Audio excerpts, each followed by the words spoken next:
Certains dirigeants sont connus pour leurs aphorismes.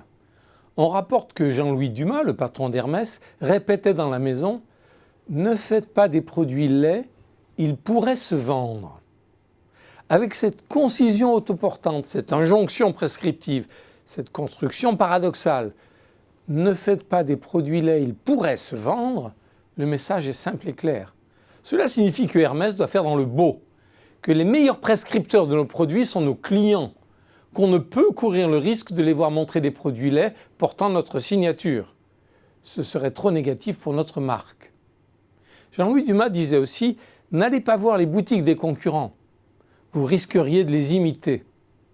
On ne saurait aussi joliment rappeler la stratégie d'Hermès, celle d'être unique. Cette injonction prend aussi à contre-pied un classique de la stratégie, celui d'observer la concurrence dans l'espoir de faire mieux qu'elle en se différenciant.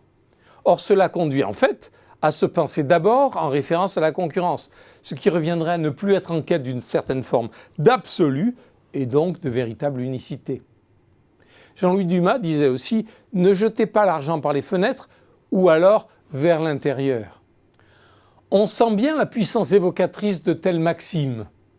Sentencieuse, espiègle, construite en tension, pleine de bon sens, véhiculant une philosophie de management ou une idée clé de la stratégie pour la partager et la déployer. Ces aphorismes peuvent se répandre et circuler durablement dans la communauté humaine d'une organisation, voire chez ses partenaires, au point de contribuer fortement à cimenter une culture d'entreprise avec une empreinte laissée longtemps après le départ du dirigeant. Les dirigeants ont tout à gagner à utiliser la magie du verbe pour galvaniser les équipes et les embarquer dans leurs projets stratégiques. Charles de Gaulle avait remarquablement développé cette compétence. Quand on n'a pas son talent oratoire, sa maîtrise de l'art si particulier du discours, le recours à des aphorismes bien sentis peut opérer comme un substitut efficace.